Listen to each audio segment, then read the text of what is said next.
Wstawaj, sprawa ogromna, wstawaj, rozpięty boj.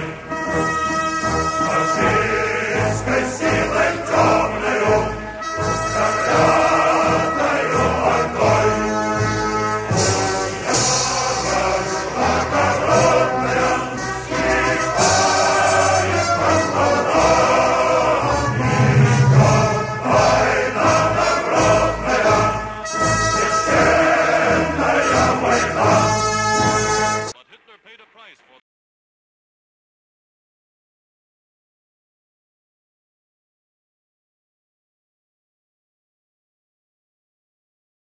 Bueno, pues aquí tenéis esta nueva entradilla del programa. Y no solamente eso, sino también el nuevo logotipo, ya lo he explicado un poco, una letra de tipo soviética, con un toque un poco punk, que no falte. Esos colores rojiverde, ¿no? Esa alianza de los ejes de la resistencia y los países del ALBA bueno, y los países revolucionarios, ¿no? de este mundo, esa estrella roja que efectivamente lo simboliza, y ese cúmulo de estrellas rojas que van circundando el planeta, ¿no? Esa es un poco la idea que subyace detrás de este logo, y lo utilizaremos de aquí en adelante también como mosquita de manera un poco simplificada. Y bueno, pues espero que os guste, y ahí tenemos la identidad corporativa de nuestro programa. María Rosa Mira, hoy tenemos Dalurzo, un día. ya te felicita, María Rosa Dalurzo, chulísimo, dice. Y bueno, y ah, aquí todos los que somos hijos de Putin estamos encantados. Claro, es que también es un guiño a los hijos de Putin, no tiene más remedio. Por cierto, me ha encantado la entradilla de Putin bailando, que es que no he podido mirar la traducción de lo que decía porque no podía quitarle dos encima a Putin y a los líderes europeos, a Scholz y compañía, que bueno, me ha parecido magistral. Me imagino inteligencia artificial por un tubo, ¿no? Que es lo que traía, ¿no? Bueno, pues digo, como el día es un poco complicado, como siempre, esto no, aquí no hay manera, vivimos unos tiempos, como decían los chinos, como dicen los chinos, unos tiempos interesantes, por lo, por lo complejo, por lo duro, por lo impredecible. Y bueno, tenemos 6 temas en esta ocasión, pero van a salir 200, como no puede ser de otra manera. El primero es que Trump ya está básicamente coronado como candidato. Pero también allí en el corazón del imperio, esta señora Victoria Nuland, que se nos va. Parece que no se iba a ir nunca. Ella ha estado gobernando en tiempos de demócrata, en tiempos republicanos, como buena representante del Estado profundo. Pero bueno, se va o la echan. Ahora veremos un poco. Seguimos con lo que comentamos también en la semana pasada, con la Unión Europea en economía de guerra, pero para meterlo en un principio las manos en los bolsillos, ¿no? Esos dineros irán para donde ya se sabe, ¿no? Para esos lobbies armamentísticos, para mucho, para Estados Unidos, etcétera, etcétera, ¿no? Luego vamos a hablar un poquito del payasete de Zelensky, que en teoría, o por lo menos como dicen los medios occidentales, se ha escapado por los pelos, ¿no? De un asesinato eh, cometido por los rusos, ¿no? Y además, lo más alucinante es que está prometiendo una nueva ofensiva militar en mayo. No sé cómo, si quién va a ir a luchar allí, en fin, si seremos los europeos o si van a luchar con piedras, ¿no? Porque de momento prácticamente no tienen ni siquiera munición de artillería para enfrentar a Rusia. Y ahora lo comentaré, hay algunas novedades en este sentido. Bueno, yo no me creo lo de la ofensiva, evidentemente, porque no hay recursos, ¿no? Como podéis entender de lo que tenéis palabras. Luego tocaremos un poco, no mucho, lo que está sucediendo en Gaza, con todas las novedades que trae el, la noticia de esta semana, y haciendo un poco también de perspectiva, ¿no? De qué puede suceder, sobre todo con el tema de la tregua que se había prometido que se iniciaba en Ramadán. Ramadán ya comenzó, eh, y siguen las operaciones, siguen los límites de entrada en la explanada de las mezquitas, en Jerusalén, etcétera, etcétera. Y me he saltado un temilla. eh, que es también bastante importante, y es que Yemen sigue hundiendo barcos, porque es que directamente, aunque no salgan ni abran telediarios ni cosas de estas, sigue hundiendo barcos. y además han dicho que van a escalar en los ataques y ya no solamente son palabras, sino que ya lo han demostrado en un primer ataque múltiple con decenas y decenas de drones, con misiles a la vez, etcétera, etcétera. Yo la verdad es que alucino con lo que están haciendo Ansarollah, con los hutíes y con cómo es su determinación de proteger y defender al pueblo palestino. Así que sin más dilación, vamos a ir entrando en la primera de las noticias, que bueno, después de aquel supermartes que veníamos comentando el otro día, perdonadme, pero estaba metiendo encima de las... voy a cambiar de cámara y así me quito de en medio un poco y no estorbo tanto. Bueno, pues como decía, después del supermartes, donde prácticamente Trump arrasó en todos los sitios donde se celebraban esas primarias, solamente Nikki Haley creo que ganó en un estado, creo que fue en Vermont, si no me equivoco, así de memoria. Y bueno, pues ya después de mucho anunciar que seguía, que iba a seguir, que iba a seguir, al final pues se ha tenido que rendir y prácticamente si los juzgados no lo impiden, pues Trump va a ser ya definitivamente ese candidato bueno, que los republicanos parece que estaban deseando.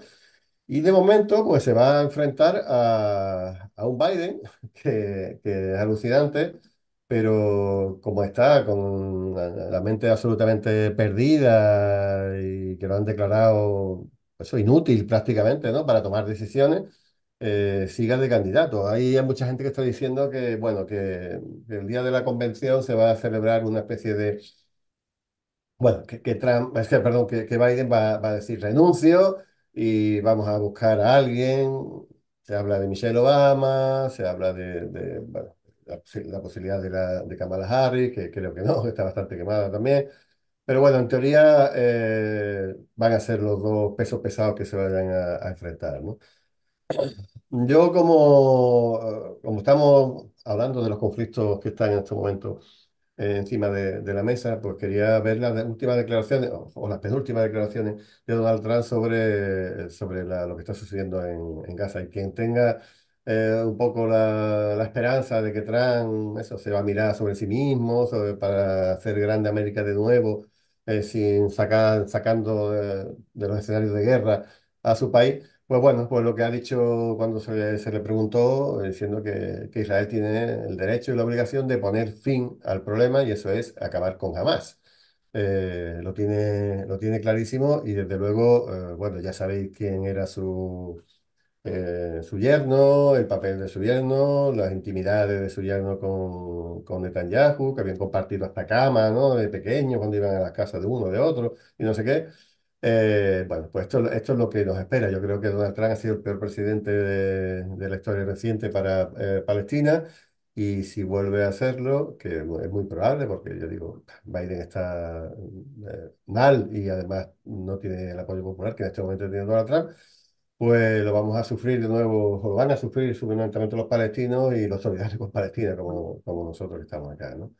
Mirad lo que, por decir un par de cosas que este hombre fue haciendo durante su mandato, fue quien articuló esos acuerdos de Abraham, que suponía que un montón o que varios estados árabes, de los que nunca habían querido reconocer a Israel, porque Israel no reconocía a Palestina, ni se habían montado ese estado palestino, pues rompe esa dinámica y lo que hace es que con dinero, con diplomacia, con trueques, etcétera, etcétera, que haya una serie de países en el Golfo o en el Magreb que vayan abandonando la causa palestina. Sabéis que la Liga Árabe tiene un plan para acabar con el conflicto palestino y pasaba por una serie de retiradas de Israel de los territorios ocupados en el 67, de montar un Estado palestino con capital en Jerusalén. En todo eso se lo carga a Donald Trump y su gente con los acuerdos de Abraham o lo deja bastante mal herido y por supuesto lo que quería era también acabar con el tema de los refugiados. Por eso cuando entró al poco de gobernar, y sin mediar palabra, directamente retiró a la URWA, retiró la financiación que tenía porque ellos tienen los archivos de esos millones de refugiados que tienen el derecho de volver a Palestina.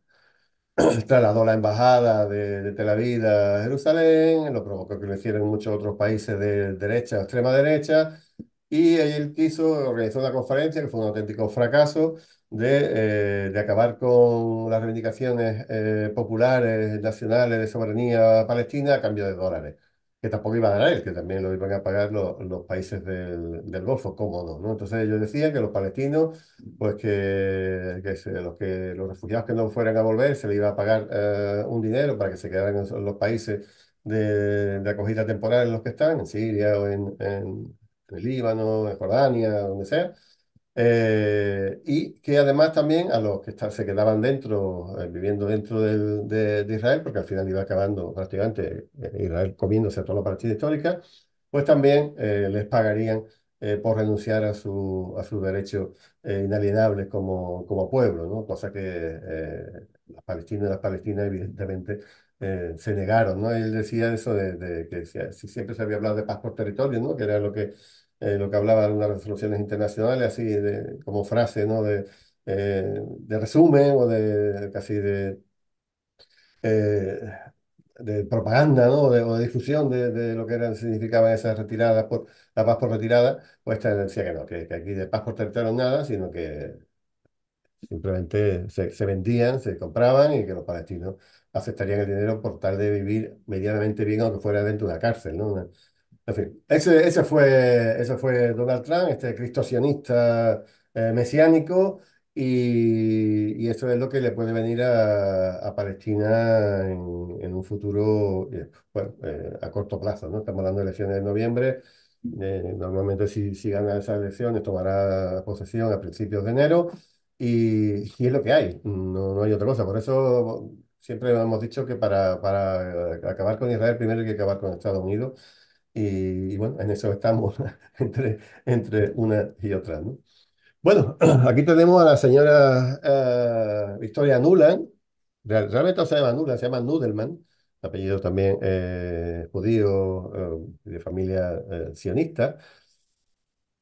Y bueno, esta mujer, bueno, además de que ella de alguna manera se arrogaba el haber estado organizando el golpe de Estado en Ucrania. También se ha arrogado parte bueno, no lo admite así tan claramente, pero de la inteligencia de Estados Unidos, cómo se carga los dos gasoductos que iban hacia Alemania, ¿no? El Nord Stream 1 y el Nord Stream 2, que dijo que me alegro muchísimo de que esto hoy sean ya chatarra, etcétera, etcétera, ¿no? Y bueno, pues está claro, ¿no? Su papel en lo que sucedió en Ucrania, que, que bueno, que ahí está la fotografía repartiendo bollitos y galletas en la plaza del Maidán, ¿no? Esa imagen se hizo bastante viral, ¿no? En su momento. Y además, bueno, ella está casada con otro tipo bastante curioso, de origen griego, que se llama George Kagan. Neocon, es un analista neocon y es bueno, él junto con otro autor más fue quien hizo al final del siglo pasado el proyecto para el nuevo siglo americano, ¿no? Ese famoso visión del mundo desde el punto de vista de los neoconservadores y además cuáles eran sus líneas básicas políticas para muchos años, ¿no?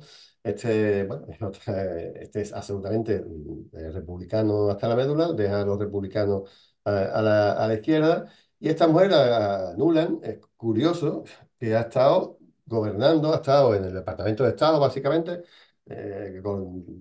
dirigiendo los ejércitos o responsable de los ejércitos de Estados Unidos en Europa, ha sido la representante del Parlamento, o sea, del Departamento de Estado en Europa. En fin, es la artífice de los gobiernos, incluso ucranianos, los primeros que montaron, cuando dijo esa frase, que se jodan los europeos, ¿no? Que también los pillaron la inteligencia rusa, hablando, diciendo que se iban a hacer lo que los norteamericanos querían y que si había dudas en los europeos, que les dieran por ahí, ¿no?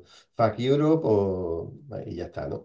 Bueno, pues esta mujer por fin se ha ido, nos ha dejado, se ha jubilado o la han jubilado, ¿no? Que es de lo que se está hablando. Quizás ahora, como el tema de Ucrania está desembocando en un fracaso absolutamente evidente, pues puede ser una de las que se esté quitando de medio o la estén quitando de medio por eso, ¿no? Mirad, esta gente son, la verdad es que no tienen vergüenza de ningún tipo. Estaba dando una conferencia sobre el tema de Ucrania y yo creía que esto lo habrían borrado ya de internet, pero he conseguido ver el vídeo y he cortado como 5 segundos nada más para que vierais la poca vergüenza que puede tener para decir que cuando el golpe de Estado de Maidán ellos habían invertido 5 billones de dólares en asistir a Ucrania en necesidad de Ucrania y después dirán, y en otros aspectos relacionados con la venida de la democracia, que eso para ellos significa que han dado un golpe de Estado antidemocrático y además han metido al nazismo allí en el país. Ahí lo dejo. We've invested over $5 billion to assist Ukraine in these and other goals that will ensure a secure and prosperous and democratic Ukraine.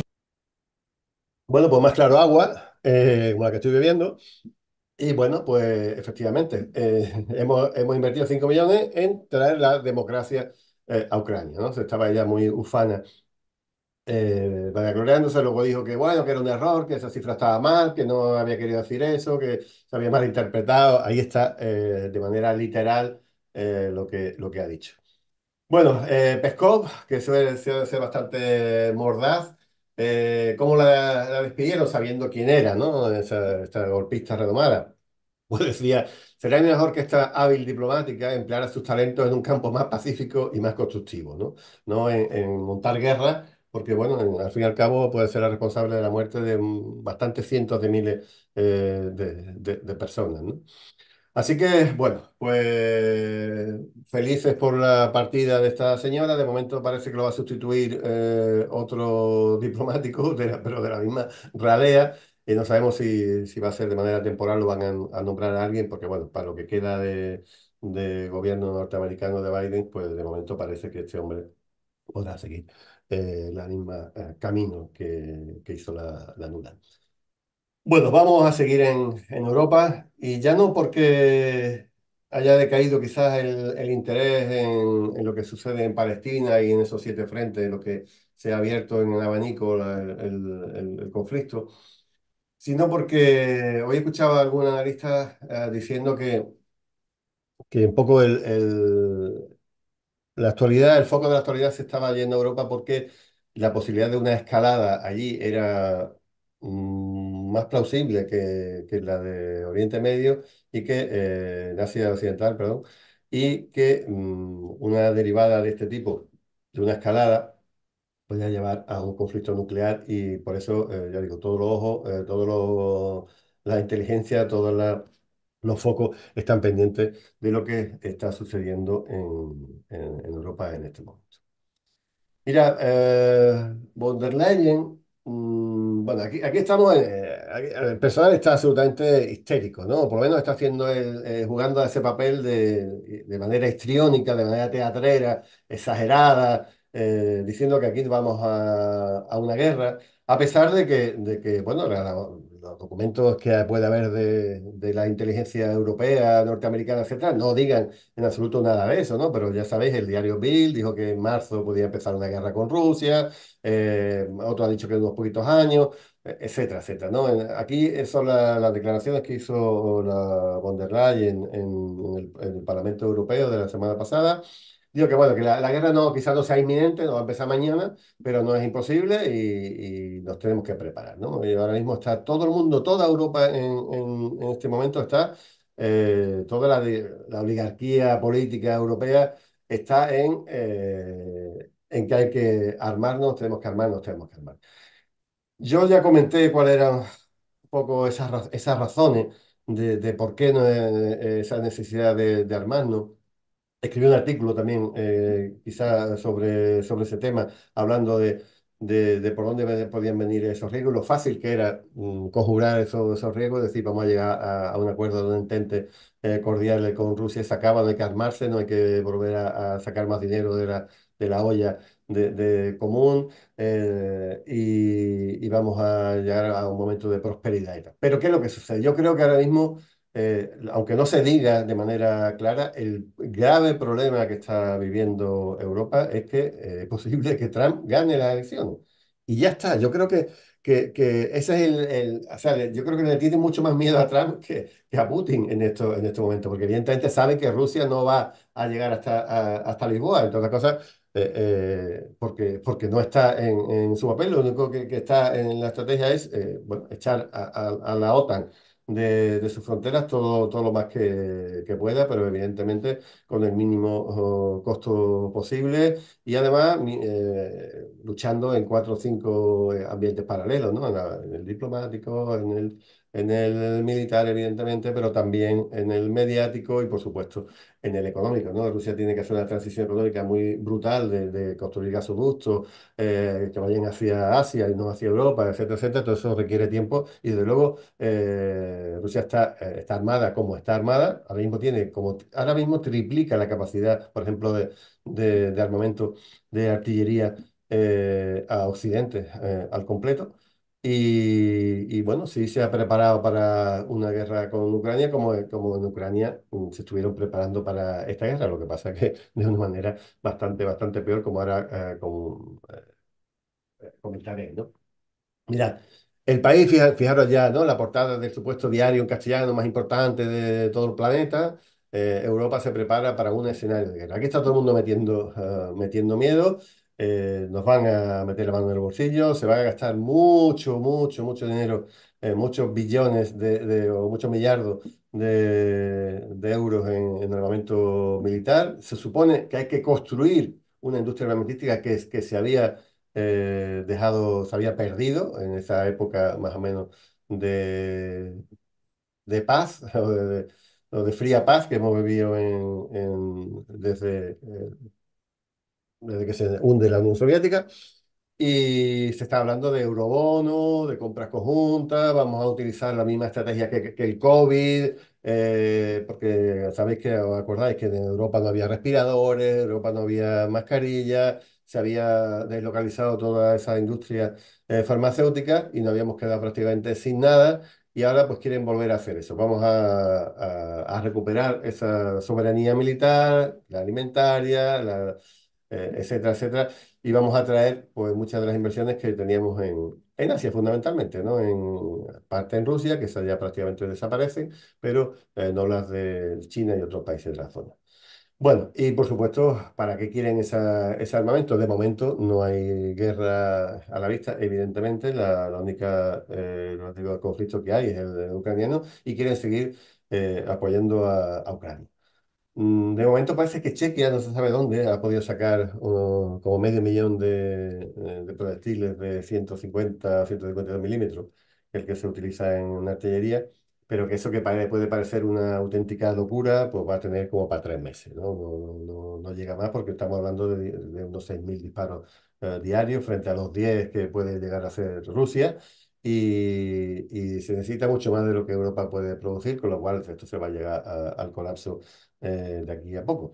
Hay una opción que se está barajando de dónde sale todo ese dinero para toda esta reforma y se habla de nuevo, vuelven a sacar el tema de que esto lo va a pagar Rusia con los 300.000 millones de dólares o de euros, no recuerdo, que estaban retenidos en los bancos europeos, fundamentalmente suizos y de otros países de Europa. Esto puede suponer bueno, de momento parece que van a sacar como 3.000 millones de los intereses de ese dinero que está manteniendo los bancos. Ya no le van a robar a Rusia ese dinero, pero sí le van a robar los intereses de ese dinero, que al fin y al cabo es lo mismo, porque no deja de ser de Rusia. Pero lo van a donar graciosamente a Ucrania para que pueda comprar armas o para que pueda pagar los sueldos, los salarios de su funcionariado, de sus militares. Sabéis que Ucrania es un estado fallido que depende absolutamente de todo de fuera. Y bueno, pues ese es el ingenio que están haciendo. Lo que ocurre es que, bueno, imaginaros qué pueden hacer otros países, un país como Venezuela, o pues es que ya ha sufrido con el Reino Unido el tema del oro, ¿no? Que lo habían requisado, lo habían inmovilizado. Pero, no sé, un país como Irán o cualquier país que pueda estar, no sé, que pueda ganar la izquierda unas elecciones, y Irán dice, ahora voy a tener que retirar todo el dinero que tenga en Europa, porque si no lo retiro, son capaces de robármelo, ¿no? Entonces, bueno, cuidado con que eso pueda suponer el colapso de la banca europea a nivel internacional, porque ya no haya libertad de tener dinero y tal, porque puede ser requisado en cualquier momento. Ese es el miedo que tienen, además de que es un tema absolutamente ilegal y que además, en el caso de Rusia, puede contrarrestar con activos, a lo mejor ya no tan económicos de empresas occidentales, pero sí imaginaros, por la industria automovilística que Renault tenía allí montada, pues eso vale un dinero y tal, bueno, pues eso directamente pasa a ser propiedad estatal en el momento en que haya que contrarrestar esa medida de robo del dinero ruso que estaba depositado en bancos occidentales y europeos fundamentalmente. Bueno, ya comentaba el otro día que detrás de todo esto acabará un recorte de libertades bastante duro, ya lo estamos viviendo, prohibición de bandera palestina, prohibición de manifestaciones, investigación, censura, presión policial, etcétera, etcétera, etcétera. Ahora ya encima, si nos meten monedas digitales, pues en todo momento van a saber lo que tenemos, dónde lo gastamos, etcétera, etcétera. Y bueno, al fin y al cabo esto tiene pinta de un totalitarismo del Estado europeo, en principio porque estamos en guerra, ¿no? Una guerra que ya digo han provocado ellos de todas, todas. Bueno, me ha hecho muchas gracias Medieval. Toda Europa o todo Occidente decía que Medieval era como el fin de Putin, siempre lo han dicho, pero además como persona moderada, ¿no?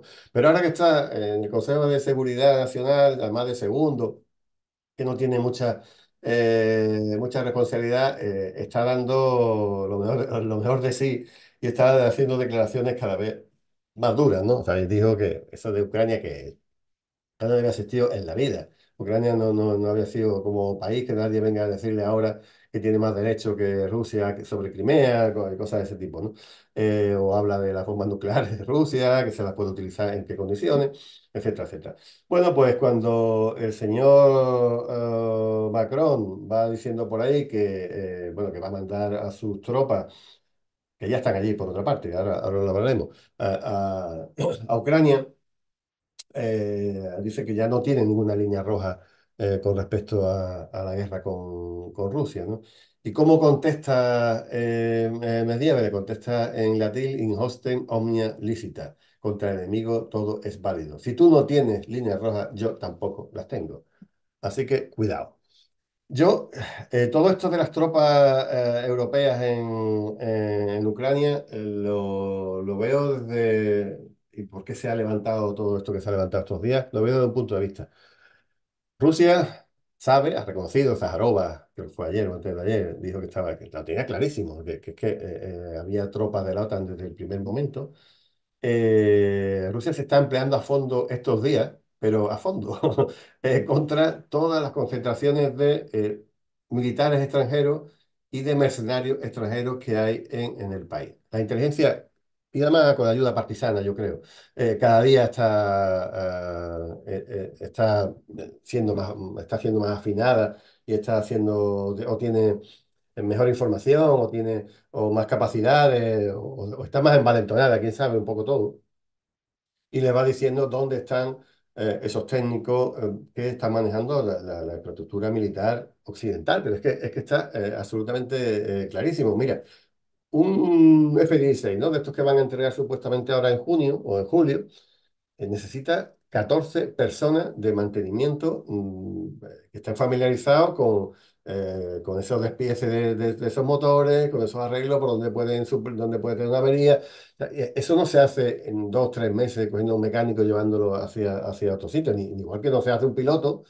Tampoco se hace a una persona de mantenimiento de un Abrams o de un F-16 o de cualquier otra herramienta de estas de guerra occidentales. Entonces, lógicamente, para mover el Patriot, pues hace falta, pues, no sé, 30, 40, 50 personas occidentales.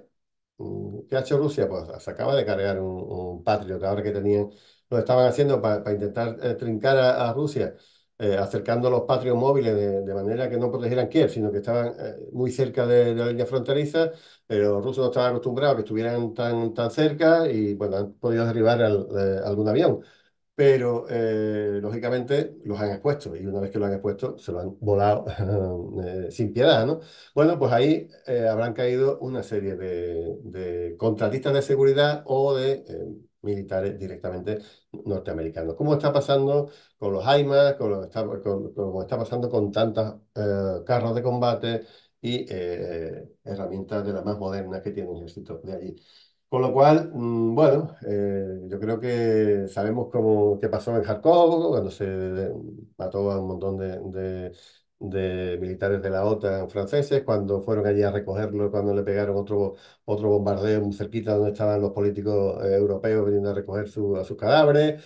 En fin, aquí hay una guerra soterrada directamente de Rusia contra la OTAN, y la OTAN contra Rusia, evidentemente, que fue quien empezó esta guerra, pero Rusia sabe que le está haciendo bastante daño y creo que poquito a poco han ido soltando amarra a esa información. Bueno, otra noticia de esta semana relacionada con la OTAN y con Europa es que Suecia ha ingresado en la OTAN después bueno, de 10 o 12 meses que han costado las negociaciones, por los vetos que había de Turquía, de Hungría, etcétera. Al final ya está dentro de la OTAN, ya hay más fronteras y más zonas que proteger para Rusia, un país que había sido neutral, había conseguido mantenerse neutral y eso le había venido fantásticamente en los últimos años.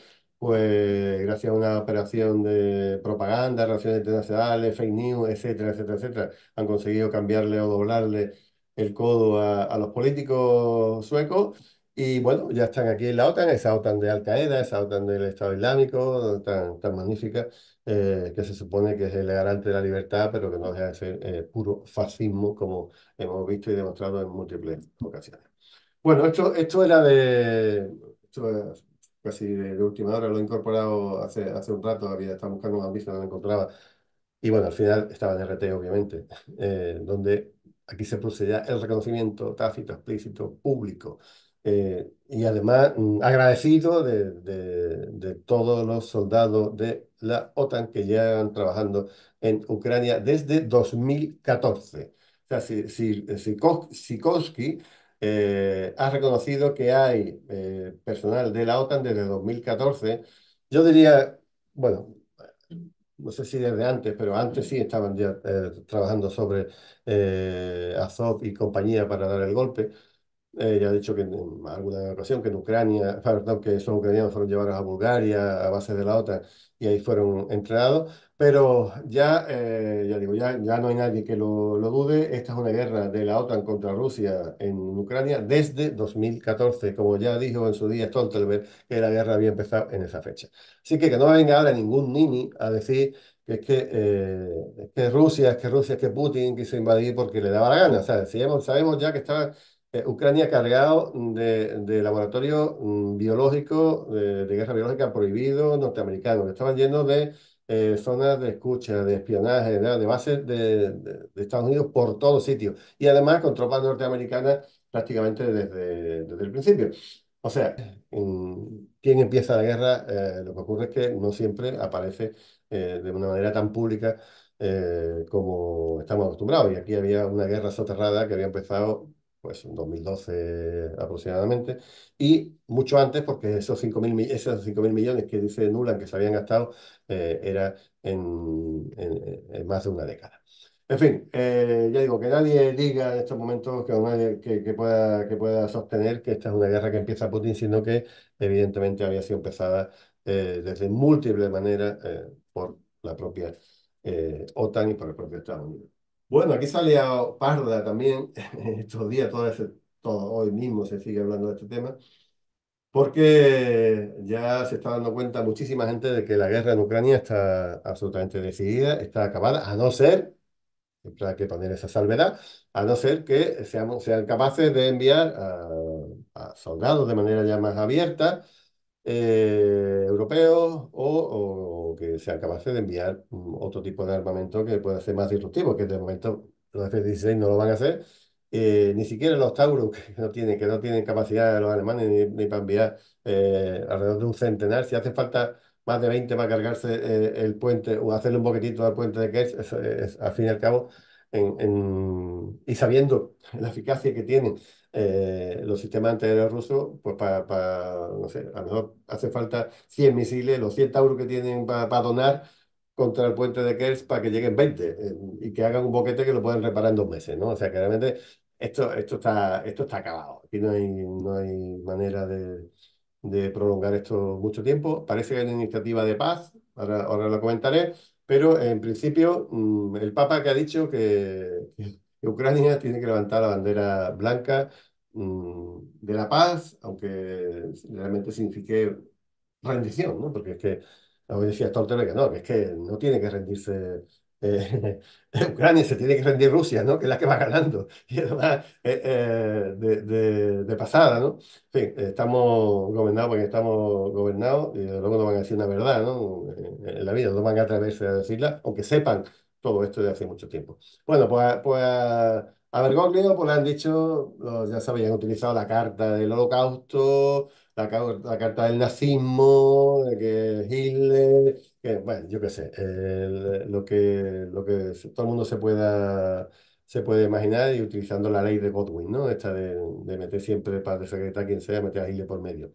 Pues eso lo han hecho, pero simplemente Ucrania, o sea, el Papa lo que ha dicho es que está muriendo muchísima gente cada día y que esto hay que evitarlo de alguna manera. La manera de evitarlo es llegando a un acuerdo de paz y evidentemente no ha dicho eso, pero lógicamente pues hay que reconocer un estatus territorial que desde luego no va a ir a menos, sino que en todo caso va a ir a más, ¿no?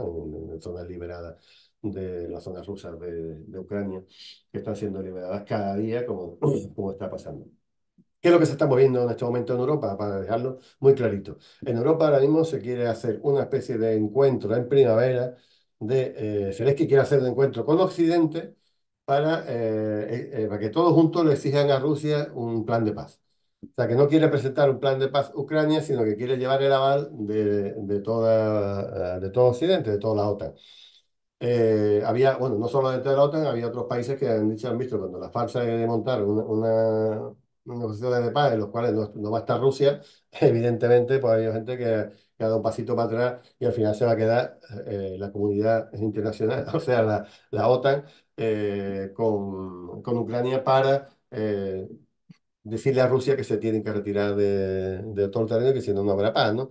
Y eso se estudiará posiblemente en Turquía, donde se hizo el otro acuerdo que la OTAN boicoteó, posiblemente en Turquía y además en verano. Esas son las fechas que hay para este movimiento diplomático, ¿no? Vamos a dejarlo ahí. Mientras, ¿qué está sucediendo? Bueno, pues los ucranianos han intentado ingerir en las elecciones de Rusia y cogieron una fuerza desde el norte del país e intentaron entrar en Rusia, en el Oblast, en la provincia de Belgorod. Pero no sé si los estaban esperando, si los trincaron en un momento muy prematuro, si los dejaron entrar, porque después lo han reventado a artillería y a drones. Se han cargado 3 tanques, varios vehículos de transporte de tropas, más de 70 personas. Era un ataque potente, ¿eh? Realmente lo que querían es llegar a cualquier pueblecito cercano a la frontera que hubiera estado más o menos desprotegido y hacer una masacre ahí para que la gente no... bueno, para decirle que Putin no está defendiendo las fronteras del país y que no voten por Putin en las elecciones. O la estrategia norteamericana que están intentando seguir, pues lo que se ha desvelado en estos días, es que, bueno, ya que Putin va a ganar, porque es absolutamente evidente, pues que gane con una abstención alta, ¿no? Para decirle que no es, de alguna manera, no puede reclamar una victoria importante. Y eso lo quieren hacer de 2 maneras, ¿no? Están haciendo en redes sociales una campaña brutal para que la gente no vote en todas las redes sociales, en YouTube, en Facebook, etcétera. Están saliendo anuncios, está pagando Estados Unidos para que la gente no vote, para quitarle legitimidad a Putin. Y digo, por otro lado, con este tipo de acciones, y por último, con algún ciberataque que impida el conteo de una buena parte de los votos. Eso es lo que se está moviendo en estos momentos alrededor de las elecciones rusas, que estamos hablando del día 15 de 17, o sea que ya se producirá dentro de unos poquitos días. Así que calentito, calentito el escenario y bueno, iremos viendo cómo se desenvuelven esos acontecimientos de aquí a poco. O sea que realmente no queda nada para ver. Bueno, otro tema, el tercer tema, bueno, hemos intentado asesinar a Zelensky. Eso es lo que dicen, que Rusia ha intentado cometer un magnicidio con un ataque de geranios iraníes. Eh, bueno, parece que la patente puede ser iraní, pero se está produciendo en Rusia desde hace bastante tiempo. Y hablaremos un poquito de esa ofensiva. A ver, esto no se puede llamar de otra manera que para servir cómo se ha montado a Zelensky en un Abrams derribado con un Gerard, ¿no? A ver, esto es mentira. Esto es absolutamente falso. Zelensky no ha sido atacado, pero de todas. Medieval ya dijo, si hubiéramos querido atacarlo, lo hubiéramos hecho y lo hubiéramos matado directamente. ¿Y por qué lo puedo decir con esa solvencia, no parezca una chulería, ¿no? Del propio Medieval? Porque han facilitado una serie de tomas desde drones con toda la caravana de Mitsotakis, del presidente griego, y de Zelensky, dando vueltas por Crimea. Es que, por Odessa, perdón. Es que es así de claro, los tenían absolutamente controladísimos. O sea, que si cualquiera de esos drones, merodeadores, pues hubiera tenido una pequeña carga, van al coche de Zelensky y adiós, ¿no? ¿Por qué se ha hablado tantísimo del tema? A pesar de que las bombas hubieran caído, algunos decían a 500 metros, otros a 200, otros a 150, en fin. Bueno, porque simplemente lo que han utilizado para decir, no tenemos fuerza aérea, no tenemos defensa aérea, perdón, no podemos defendernos de los ataques rusos, por favor, enviando, ¿no? Y Chequia parece que es quien ha tragado un poco y quien ha dicho, venga, voy a acelerar los envíos que tenía prometido y lo voy a sacar desde ya. Evidentemente, ya digo, ha sido desmentido por todos los estamentos de la Federación Rusa. Y al principio del conflicto, parecía bueno, que podía ser un objetivo ruso acabar con la vida de Zelensky, ¿no? Pero, bueno, en un momento estuvo haciendo la mediación entre ambos países, el presidente, bueno, perdón, el primer ministro israelí, en este caso era Naftali Bennett, y habló con ambos y le dijo que tenía garantías de Rusia de que la vida de Zelensky no iba a correr ningún tipo de riesgo, ¿no? Así que, bueno, en principio esto si no ha cambiado, no se ha manifestado públicamente, está claro que sigue vigente como ese acuerdo. Pero es que Zelensky es tan absolutamente inútil, tan patético, ya se ríen de él en su propio país cada vez que habla, porque lo que está diciendo siempre es mentira, son falsedades, que es más útil vivo que muerto, ha roto con buena parte del ejército, es un corrupto, saben dónde tiene ese dinero, su mujer es una corrupta, saben dónde se ha gastado esa millonada. O sea, yo creo que lo tienen un poco cogido diciendo, "No, pues, preferimos a una persona así, tan corrupta, que al fin y al cabo es más fácil darle el adiós cuando haga falta, porque también los propios norteamericanos van a querer deshacerse de ellos, ¿no?". Así que yo, en mi modestia, creo que no fue atacado Zelensky, pero sí se le proporcionó un miedito, un aviso a navegantes para que tuviera cuidado en otra ocasión, diciendo que cuidado, que no te pongas excesivamente chulo contra nosotros, que en cualquier momento tu vida está en nuestras manos. Yo creo que el tema ha ido por ahí. Decían que ellos no sabían que ese encuentro que iba a haber en Odessa, en una especie de academia militar, que se iban a poner una medalla, alguna historieta, pues no tenían, Rusia no tenía conocimiento, pero es que si tiene el dron en la puerta de ese edificio de donde salen y lo está siguiendo de todos lados, pues efectivamente estaba no controlado, sino lo siguiente. En fin, aquí está a pesar de todo esto y que todo el mundo, prácticamente todo el mundo lo dice, lo sabe, bueno, pues fiaron los medios, ¿no? Rusia intenta matar a Zelensky, al primer ministro griego, tal. Así fue el intento frustrado de asesinato de Zelensky. En fin, y luego para lo que lo habían utilizado, ¿no? Para pedir más sistemas de defensa aérea. Que ya, claro, es que, fijaros, si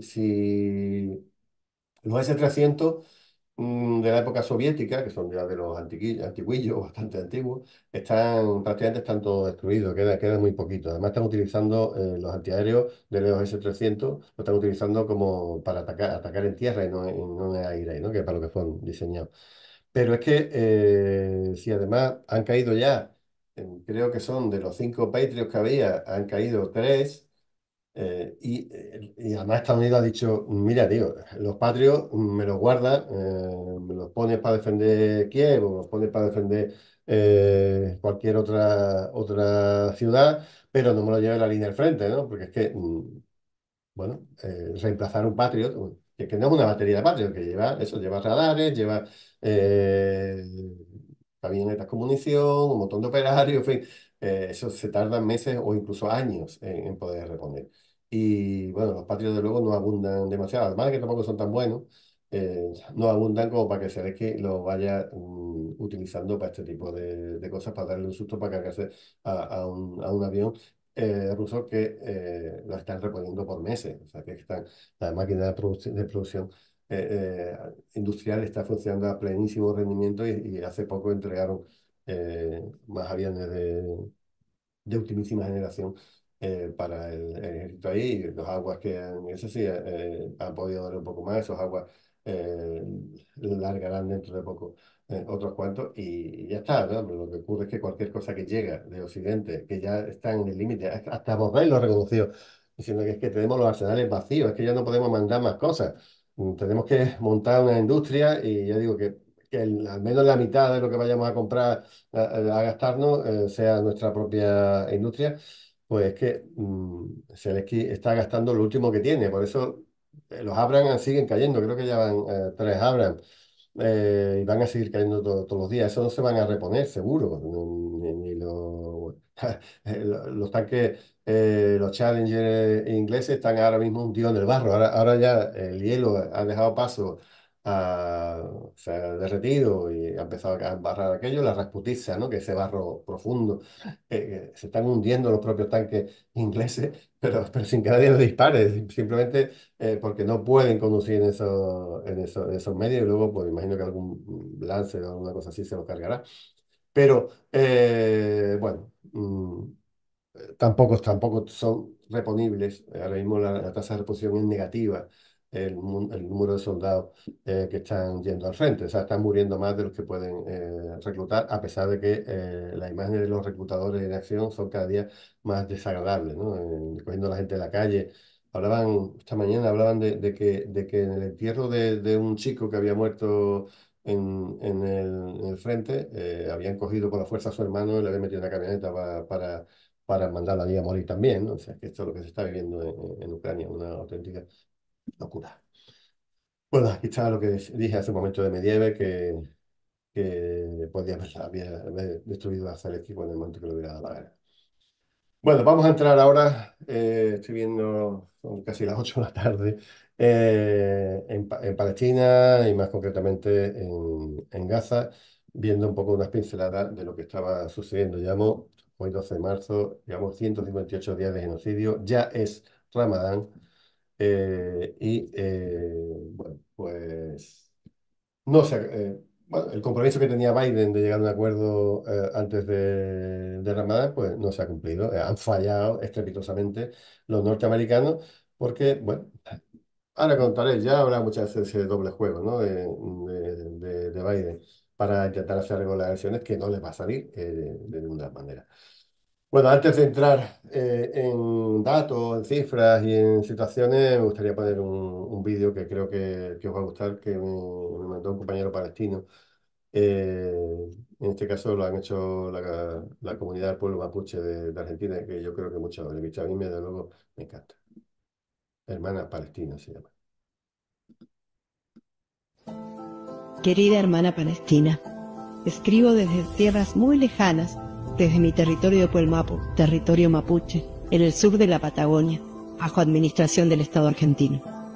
Soy hija de una nación también invadida, el pueblo nación mapuche, un pueblo que aún recuerda sus días de libertad, cuando recorríamos sin fronteras y sin alambres nuestra Mapu. Al igual que tu pueblo, querida hermana, el mío también conoce la injusticia del despojo, el dolor del genocidio, la desolación de ser esclavos en nuestra propia tierra. El pueblo palestino habita mi corazón desde hace algunos años, cuando supe que allá en el lejano y a la vez tan cercano Medio Oriente, una historia similar a la nuestra estaba sucediendo. Un pueblo originario, el pueblo palestino, invadido por un estado colonial, Israel. Me atraviesa el cuerpo cada bala que mata en la vida de mis hermanas y hermanos palestinos. Revivo el genocidio con cada bomba que cae sobre Gaza, con cada niño asesinado. He recibido de mis mayores una enseñanza muy antigua en la filosofía de mi pueblo mapuche, nuestro Cuifiquimun. Me hablan del Yerpin, atravesar la noche para ser persona, elevando nuestro ser como humanidad. Me pregunto, ¿cuándo atravesaremos la noche? ¿Qué ha pasado con el pueblo judío que también tuvo su noche larga y profunda? ¿Acaso se quedó en la oscuridad? ¿O han sido secuestrados por quienes gobiernan las noches, inoculando las peores pesadillas? Tal vez los monstruos de la noche han tomado el control del mundo, adormeciendo nuestro sentido con somníferos cargados de mentira. Tendremos muchos yerpún, hermana querida, pero más temprano que tarde los pueblos telúricos atravesaremos la noche y las fuerzas militares coloniales tendrán que rendirse frente a la unidad de los pueblos, a la solidaridad y la fuerza de justicia y hermandad de una humanidad que en todos los confines seguirán las calles, convencida de que mientras no haya justicia para los criminales, no habrá paz. Mi querida hermana Palestina, deseo la libertad de tu pueblo, tanto como sueño con la libertad del mío. Huevo en Palestina. Venceremos, hermana Palestina. Desde la cordillera sur, fue el Willy Mapu, por justicia y libertad, Marichi Hueu, Moira Millán, Huaychafe Mapuche.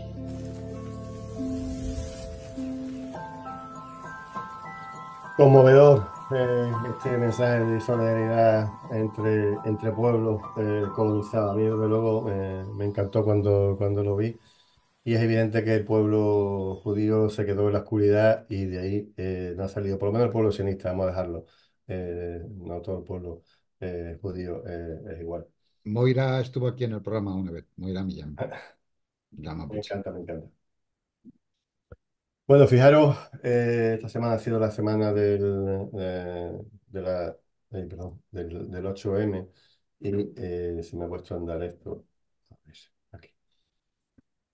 Eh, Amayadín hizo un pequeño banner o unos pequeños banners diciendo cómo estaba sufriendo este 8 de marzo las mujeres palestinas, ¿no? Asesinadas, buscando a sus familiares, sin agua, sin comida, sin ningún tipo de higiene personal, etcétera, etcétera. Y la verdad es que no sé por qué se ha salido corriendo aquí, empezaba a entrar aquí, yo creo que lo tenemos. A mí me ha encantado también la forma de expresarlo, la forma de comunicarlo y de explicitar, ¿no? Esos dibujos tan maravillosos de las mujeres de Gaza durante el 8 de marzo. Aquí lo tenéis, me invito en medio.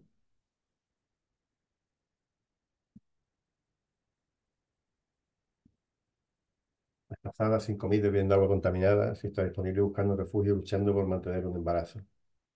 Dando luz sin bebé, sin anestesia ni medicación, someterse a cirugía de amputación sin anestesia, sin toalla sanitaria.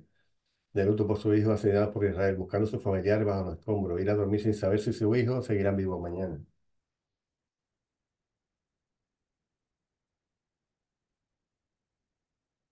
En fin, esto es la situación desde el punto de vista de la mujer, de lo que está sucediendo en Gaza. Mirad, según los datos de la OCHA, Oficina de Coordinación de Asuntos Humanitarios, en la cual está representada ONGs y, por supuesto, Naciones Unidas, ya habla de que son casi 3.500 personas, 31.000 personas, 500 personas asesinadas en Gaza. El desglose no ha variado mucho porque, bueno, no se tienen todavía los datos claros desde de la semana pasada, ¿eh? No ha variado ni el número de niños muertos ni el de mujeres, sobre todo. Bueno, imagino que dentro de unos días sí lo actualizarán. Pero fijaros, si sacamos los porcentajes, estamos viendo que el 40% de todos los asesinados son niños y niñas, y el 27% son mujeres. Este número va a bailar porque ya digo, lleva una semana sin moverse y posiblemente se asemeje mucho más al de hombres muertos, ¿no? Los desaparecidos son más de 8.000, 72.654 heridos, esos sí están absolutamente contabilizados. Y aquí no lo actualizamos, son 29 personas que están muriendo de hambre y de sed. O sea, las muertes también son por deshidratación. O sea, que es que eso sí que es algo ¿sabes? O sea, es tan fácil de solucionar, o se puede pensar que es tan fácil de solucionar, y ahí está muriendo gente con imágenes que de verdad no las pongo porque son absolutamente durísimas. Ya no solamente están muriendo niños, tampoco de niñas por falta de alimentos, ya se están muriendo muchas personas mayores por falta de alimentos y por falta de agua, por beber agua contaminada. Estamos hablando de que ha muerto el 1,69% de la población de Gaza y que prácticamente en heridos o asesinados estamos casi ya en ese 5% que hemos dicho en más de una ocasión. Una auténtica barbaridad sin que el mundo se escandalice. O sea, el mundo está escandalizado. Yo creo que la opinión pública mundial de todo sitio, en Oriente y en Occidente, están absolutamente escandalizadas, pero no así esos gobernantes. Mira, estos son los datos de las niñas muertas por hambre y por sed. Están hablando de 27, pero con una salvedad. Ya dije la semana pasada, son datos avalados por Save the Children, por una ONG internacional, nada sospechosa de antisistema en muchísimo momento, todo lo contrario. Pero son solo datos oficiales porque son muertes producidas en hospitales. O sea, imaginaros que si los hospitales están prácticamente a un 10% de funcionamiento a nivel general, porque aunque haya a lo mejor un 20% abierto, pero no están en pleno rendimiento, porque no tienen tampoco electricidad, no tienen agua, no tienen material médico. Bueno, pues la mayoría están muriendo fuera de esos hospitales, con lo cual el número de muertos por hambre y por sed, ya sean niños o personas adultas, es muchísimo mayor del que lo estamos viendo en esta transparencia. ¿Acordáis de que hace más o menos un mes publiqué la última vez el dato de las casas que estaban siendo destruidas? Ya decía que total o parcialmente eran sobre un 60. Ya estamos prácticamente en un 80% de las viviendas destruidas. Volver a reconstruir Gaza va a ser porque además están destruyéndola, están aplanando montones de barrios, pero además están destruyendo totalmente la infraestructura, las tuberías, los depósitos de agua. Prácticamente hay que volver a empezar casi, bueno, de cero, no de cero, porque además habrá que quitar escombros antes de poderse a que Gaza sea una zona habitable, que ha dejado de serlo desde hace muchos meses. Y además, porque así lo ha reconocido Naciones Unidas, ¿no? El secretario general, incluso en una declaración. Mira, esto es menos de lo que se merece este personaje siniestro, ¿no? El de la declaración Balfour, el que prometió el hogar para el Estado judío, para el pueblo judío, en terrenos que no eran suyos, ¿no? Que es muy fácil regalar lo que no es tuyo. Y este hombre, pues en la Universidad de Cambridge, tiene un retrato. eh, bueno, no sé, imagino que estudiaría allí o tendría algún tipo de relación o daría clases o lo que fuera. Era ministro de Exteriores, por así decirlo, en este momento, ¿no? Como se podía ser equiparable. Y bueno, pues esto es un acto de resistencia contra ese personaje y contra lo que significa, porque digo, él inició la limpieza étnica de la Palestina histórica, directamente con su declaración Balfour. Aquí lo tenéis. Manito de pintura, y una pasadita por el cuco. Ya digo, un poco de justicia histórica, ¿no? De lo que este hombre se podía merecer. Algunos se llevarán la mano a la cabeza por la destrucción del patrimonio histórico, en fin, lo que ya sabemos. Bueno, a ver, Estados Unidos ha empezado a repartir supuestamente comida por vía aérea. Y han sido dos fiascos. La semana pasada ya hablé de que una buena parte de lo que la comida que habían tirado la habían tirado en Israel, la que ni siquiera había llegado. Pero luego, bueno, pues otra parte de lo que ha llegado, los paracaídas, perdón, estaban defectuosos, los han abierto y han matado a una familia de 5 personas directamente por un palé enterrado debajo de un palé de comida, ¿no? Una auténtica salvajada. Ya hemos dicho que esto no son formas de repartir alimentos. Eso es, además de una humillación, muy complicado. Además, imaginaros, ¿no? Gente que lleva sin comer durante días, que le caiga un palé lleno de comida, donde ya no hay nadie de la ONU repartiendo la comida de manera organizada, donde sí, la gente vaya a correr, sálvese quien pueda, tonto el último, ¿no? Directamente, ¿no? Y bueno, y luego es que estos gringos son de lo que no hay. Es que se encuentran allí en los paquetes de ayuda humanitaria salsa de barbacoa, caramelo, chocolatina. O sea, aquí lo que hace falta es harina, o sea, son alimentos básicos, legumbres, por supuesto mucha agua, etcétera. Y bueno, se van a beber un bote de salsa de barbacoa, ¿no? De verdad que no tiene nombre. Pero es que a la vez que está haciendo eso, demandando esa mierda, porque me ha mandado una mierda de comida y además en una cantidad absolutamente exigua, ¿no? Han mandado casi nada, ¿no? Unos pocos camiones. Y es que realmente el transporte aéreo es absolutamente carísimo y además, bueno, o sea, no es fácil de manejar, de llevar. Eso por tierra se hubiera hecho en segundos, ¿no?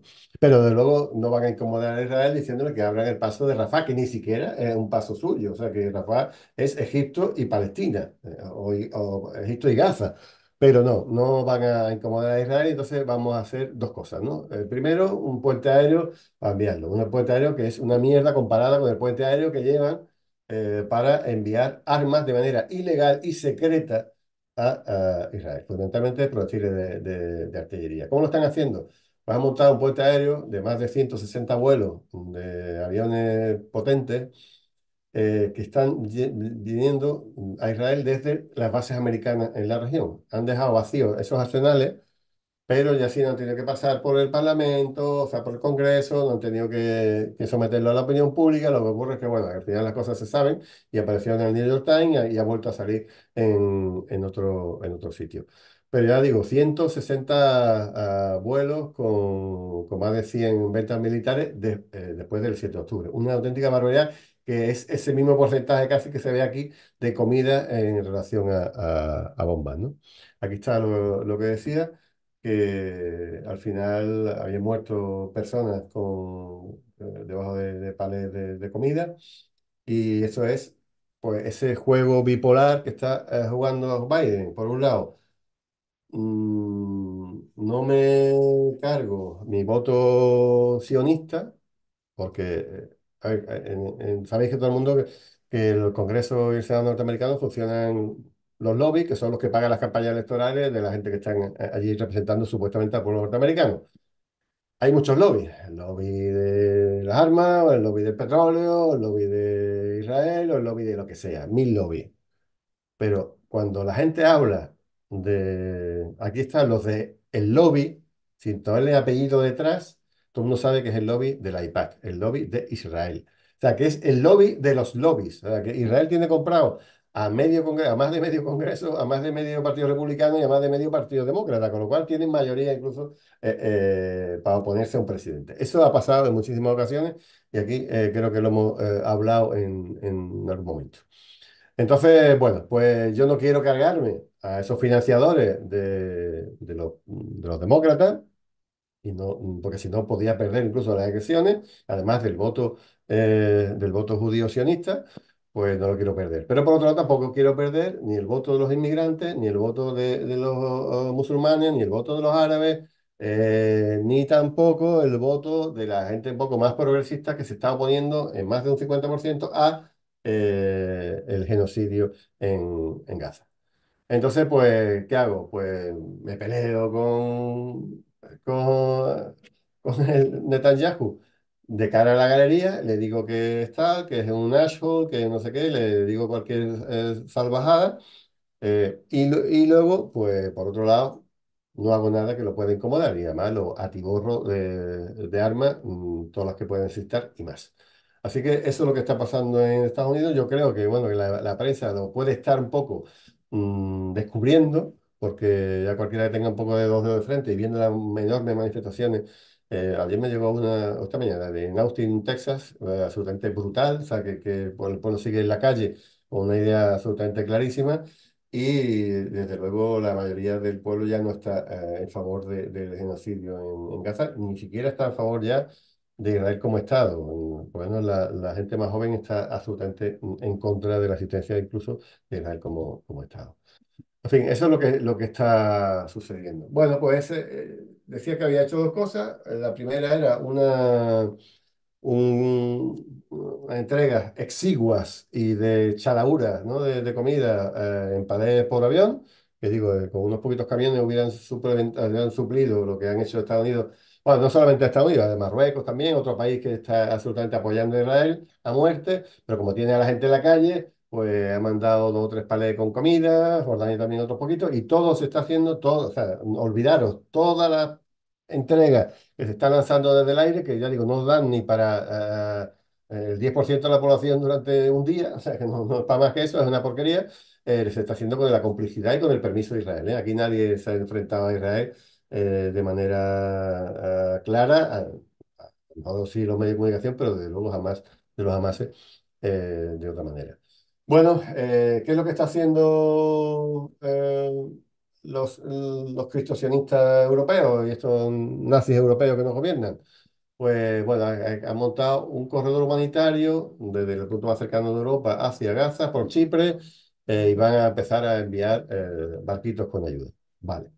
En teoría puede estar bien, pero es que resulta que, y ahora, claro, ¿dónde llevamos esa ayuda? Porque en Gaza había un aeropuerto, pero, pero un puerto, también había un aeropuerto. Y esto, la Unión Europea se lo cargaron, se lo han cargado varias veces, además, se lo han destruido varias veces. Pero tampoco hay puerto, el puerto se lo han cargado a las primeras de cambio, con lo cual vamos a montar un puerto ahora, los americanos dicen que con 1.000 personas vamos a montar un puerto temporal para el envío de ayuda humanitaria. Fijaros, en teoría parecía que los americanos iban a hacerlo, en otros sitios han dicho que los americanos no van a hacerlo, que lo van a construir los israelíes. Imaginar lo que es construir un puerto en Gaza que supuestamente para no, que además a lo mejor lo construye incluso Israel, para no abrir un paso que ni es suyo, o sea, que ya no es que abra los pasos que tiene Kerem Shalom o alguno de los que tiene Israel con Gaza, pero sin obligarle ni siquiera a Israel a abrir una cosa que no puede tener cerrada, que es el paso de Rafah. O sea, una auténtica disparate, un auténtico dislate. Bueno, pues ahí está Open Arms, está el cocinero este español que está en Estados Unidos dando comida, no sé qué, también quiere ir a hacer algunas comidas deconstruidas a los palestinos. En fin, creo que esto no va a ningún sitio. Igual hacen ese puerto de emergencia, pero aquí hay algo detrás. Ningún palestino quiere que se haga ningún libanés, nadie de la resistencia quiere que se haga ese puerto porque supondría muchas cosas. El análisis quizás un poco más certero que he visto lo hace Hezbollah, que he encontrado por fin, porque además están todos los canales reventados de Telegram. He encontrado al final un canal ruso de Telegram particular en que puedo traducirlo y enterarme un poco de cuáles son sus pensamientos. Y lo que dicen es que ese puerto va a ser utilizado como puerto de retaguardia si finalmente Líbano entra, o Hezbollah entra en guerra con Israel. ¿Por qué? Porque desde luego el puerto de Haifa, que es el puerto más importante que tiene el Estado sionista, está en el norte, está muy cerca de la frontera y desde luego está a tiro de los misiles de Hezbollah y entonces el puerto realmente es que lo pueden cerrar en nada de tiempo. Imaginaros, con el puerto de abajo, del sur, cerrado por los hutíes, por un lado, y con el puerto de Salderet y con el puerto de Haifa también cerrado, no sé, esto pinta muy mal y han dicho, pues vamos a intentar tener un sitio donde nos puede seguir llegando armamento en cantidad, etcétera, o incluso, donde como dicen algunas facciones palestinas, donde podemos coger en un barco y deportar a decenas de miles de palestinos de una sola atacada, ¿no? En fin, yo de luego, bueno, parece que lo van a hacer, pero otra cosa es que pueden tardar un mes o 2 meses en hacerlo, con lo cual imaginaros lo que tienen pensado de que dure esta guerra. Auténticamente de locos. Esto es lo que decía, de lo que dice Hezbollah en su canal. Veis, el puerto de Haifa es enorme, es el puerto donde están llegando todos los contenedores que, no, que están dando la vuelta por el estrecho de Gibraltar y que no entran por el Mar Rojo. Y bueno, pues ya digo, con 2 tiritos el puerto está cerrado y no tienen otra alternativa, ¿no? No más que esa. Bueno, por decir algunos datos más, 7.450 personas secuestradas desde el 7 de octubre. Después dirán que es que tienen que soltar jamás a los 100 prisioneros, pero nadie habla de los días 12.000 que puede haber en cárceles ahora mismo sionistas. Esa es la forma de Occidente, ¿no? Con una miopía selectiva, ¿no? Pero lo peor es que desde el 7 de octubre han muerto 27 personas asesinadas en cárceles sometidos a tortura. ¿Y por qué pongo este dato que no lo había puesto antes? Porque están arrancando confesiones a gente de la URWA bajo tortura, imaginaros, tortura o muerte, para que digan que ellos son de Hamás y que estaban trabajando para Naciones Unidas. Sabéis que había 8 o 10 personas que estaban contratadas por Naciones Unidas y que pertenecían a Hamas, supuestamente, porque tampoco han dado ninguna prueba, y ahora que han visto que esta es una absoluta estupidez, pues hay países ya que han vuelto a financiar a la URA porque no se sostienen esas declaraciones, incluso Suecia, ¿no? Creo que ha sido el último en empezar a volver a donar el dinero a Naciones Unidas para los refugiados. Pues ahora ya se están inventando que no, que son 400 o por ahí, ¿no? Y que la URWA es una entidad terrorista, ¿no? Como todos somos terroristas, ¿no? En fin, para eso ponía ese dato, porque tienen que esa capacidad de arrancar esos testimonios.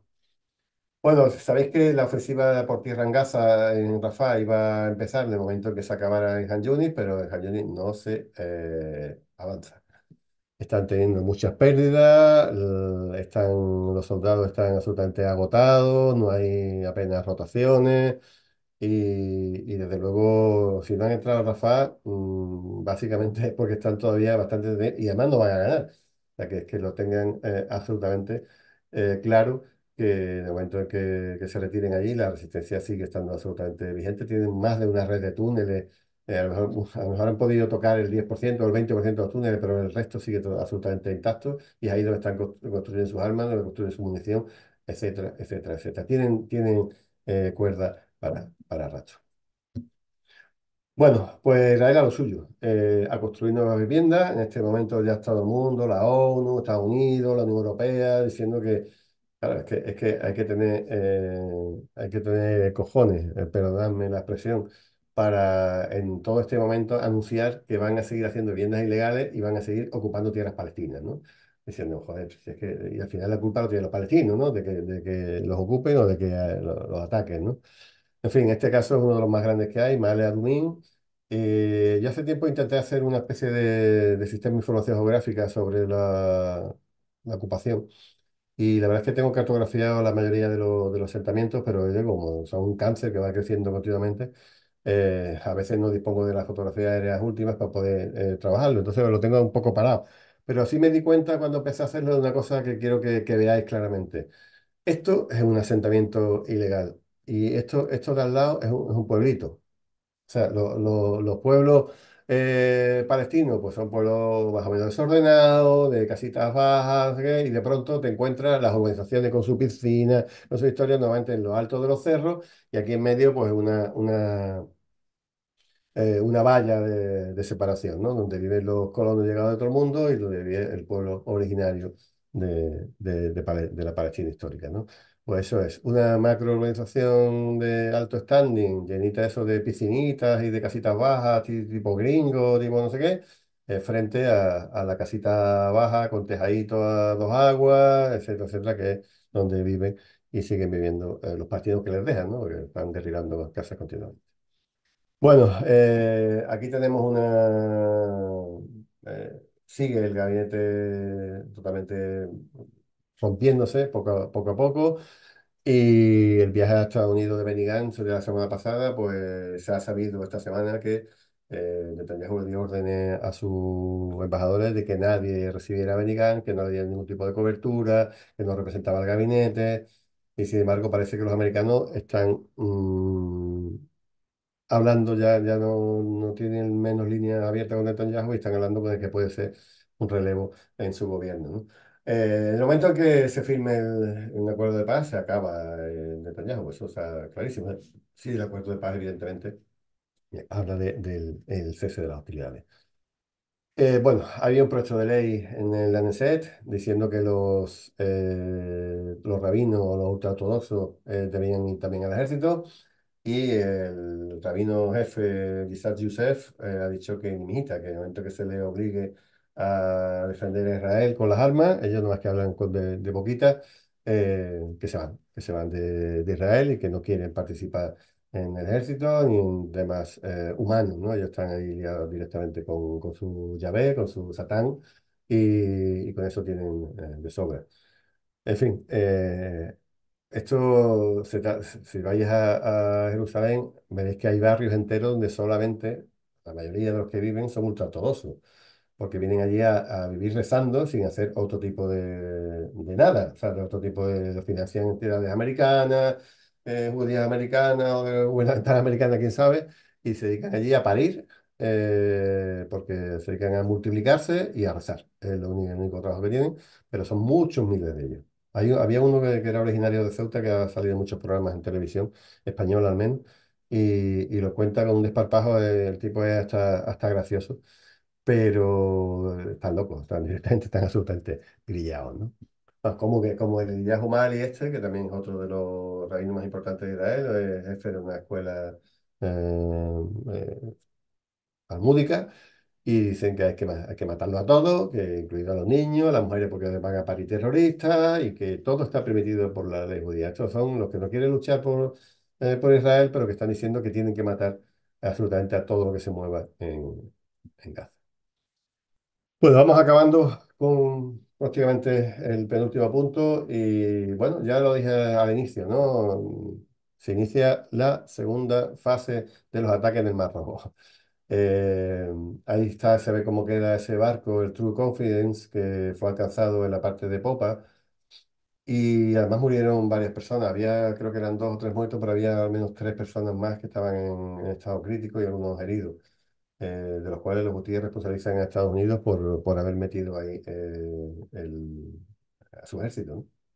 Y fue que hicieron un ataque con 37 drones, pero con un montón de misiles también, o sea, de manera paralela. Fijaros que las de veces que han sido atacados por Reino Unido y por Estados Unidos, para absolutamente para nada. O sea, no, para nada, no, para cortar todavía peor la navegación en el mar Rojo. Este es el True Confidence, pero eh, bueno, aquí se ve un poco del vídeo, yo creo que no merece la pena lo están haciendo. Bueno, sí, al final lo que estaba realmente, sí, me acuerdo de este vídeo, lo que estaban haciendo era una operación de rescate de las personas que estaban heridas y las que habían podido salir en algún bote salvavidas, como está bien. Bueno, en otro momento de internacionalismo y de solidaridad espléndida, Salolá ha dicho que el Galaxy Leader, te puedo hablar, ese barco primero que fue incautado, y la tripulación está en manos directamente, no de los hutíes, sino de Hamas.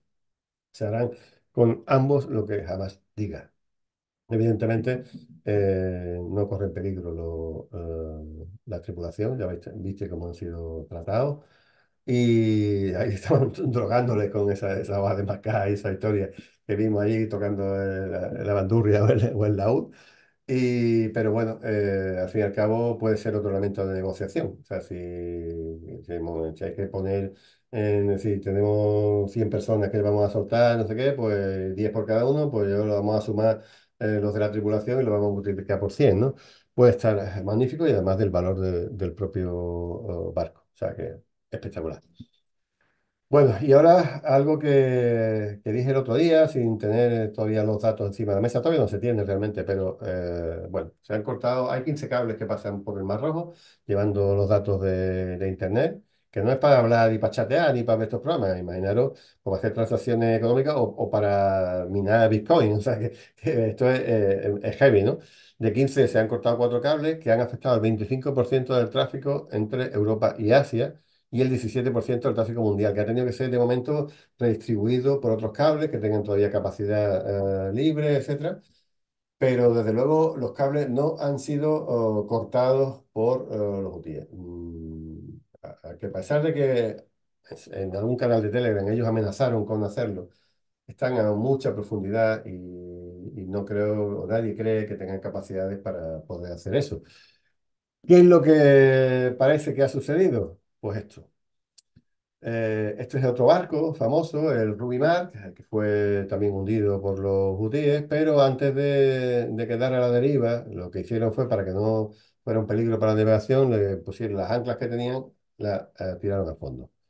Y esas anclas, con esos barcos que ha podido ir moviendo los vientos, la corriente, etcétera, han podido romper los cables submarinos, de los que en principio pues, se culpó alegremente a los hutíes hasta que ellos dijeron que ellos no tenían nada que ver, aunque bueno, era otra capacidad de uso disuasorio que tenían en su poder, una cantidad de tráfico, ya no solamente marítimo y comercial, sino también de Internet.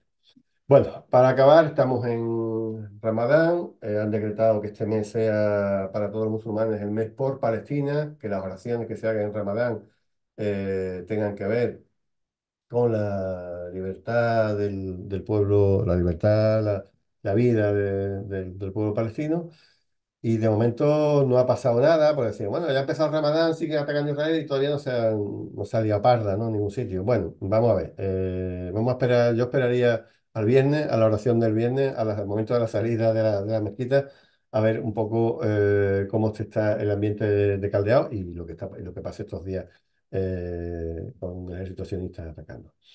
A ver, la tregua nos ha llegado y aquí hay, esto estoy cansado de repetirlo, pero parece, porque ahora se está culpando a Hamas de que no quiere la tregua. Voy a decirlo de una tregua que no tenga, o sea, un acuerdo de paz que no tenga el fin de la agresión y la retirada del ejército sionista, no sirve absolutamente para nada. O sea, si yo ahora, el único elemento que tiene Hamas, o el más potente que tiene para disuadir a los israelíes, de que pare la guerra, ¿cuál es? Porque tienen una serie de personas retenidas, alrededor de un centenar de personas en su poder,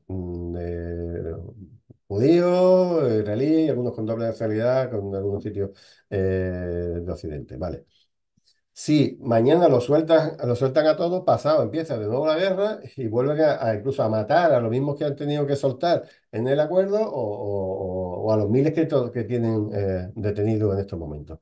Desde luego, no tiene ningún sentido el que digan que quieren hacer una tregua diciendo que los desplazados que están en el sur los vamos a llevar al norte, pero solo las mujeres y los niños, ¿no? Y los ancianos. Pero los hombres en edad militar, como que los vamos a dejar allí para matarlos a todos. La ayuda humanitaria va a entrar la que yo diga, pero una vez que yo la vigile, que le dé el visto bueno y tarde 5 días ponerle un sello que entre un camión. Y luego, el intercambio de prisioneros, habíamos hablado de 100, pero ahora vamos a hablar de 10. No, bueno, mire usted. Eso no es un acuerdo. O sea, si no hay una tregua definitiva, no estamos hablando de lo que decía la Kamala Harris de 5 o 6 semanas, de Ramadán y un poquito más, etcétera. Si no se pacta el fin de la agresión, nadie va a tener los arrestos de firmar porque es que sería su fin, un acuerdo de tregua temporal con Israel. Así que nadie se haga ninguna ilusión, pero ninguna cancillería, me refiero, ningún país, ningún Ministerio de Asuntos Exteriores, ni ningún periodista, ¿no? Diría que se vaya a firmar una paz que sea una paz que no sea permanente, con garantía y que tenga el fin de la agresión. Fijaros, Hanille, que está en Qatar, podría haber dicho, no, pues que me arreglen mi aeropuerto para que tengamos soberanía sobre nuestro espacio aéreo, que tengamos un puerto que nos sirva para tener, para pescado, no sé qué, y para poder Bueno, todo eso podría haber sido pedido porque además es lo que dice la ley internacional. Aquí lo que se está llegando a unas 5 líneas rojas muy concretas que no son intercambiables por ninguna otra, es evidente. Esto es lo que está encima de la mesa y lo que va a haber siempre encima de la mesa. Y se sabe que en el momento en que finaliza la agresión y que se finalice la retirada de Gaza, desde luego Netanyahu es un cadáver político. Eso está más que claro. Bueno, solamente había 6 notas principales, pero había un montón más. Podríamos haber hablado de lo que está pasando en Rusia, de las elecciones, de que la URSS no se le ha dejado desde enero meter prácticamente nada en Gaza. Solamente tiene dinero para funcionar hasta abril con los aumentos donativos que ha dado Europa y en otros países. Que ya hay disturbios en la explanada de las mezquitas porque no dejan rezar a quienes los israelíes no quieren, en el tercer sitio más sagrado para el Islam y del sitio donde el profeta pues, ascendió a los cielos, ¿no? Y bueno, y una noticia que a mí me ha dejado, bueno, de hecho esto no la quiero dar por buena, pero bueno, sí, porque ha salido en algunos medios de comunicación, quería al menos comentarla, que parece que Qatar está amenazando a Ismail Haniyeh, que he puesto anteriormente, y algunos otros líderes jamás, para que lleguen a un acuerdo como sea con Israel, y si no, los van a deportar de Qatar, que es el país que en este momento le está dando cobertura. Así que, bueno, creo que Ramadán Karim, aquellos que seáis musulmanas o musulmanes, Ramadán Mubarak, y bueno, pues seguiremos la semana que viene informando de lo que se cuece en los mentideros de la geopolítica. Por mi parte, nada más. Muy bien, pues.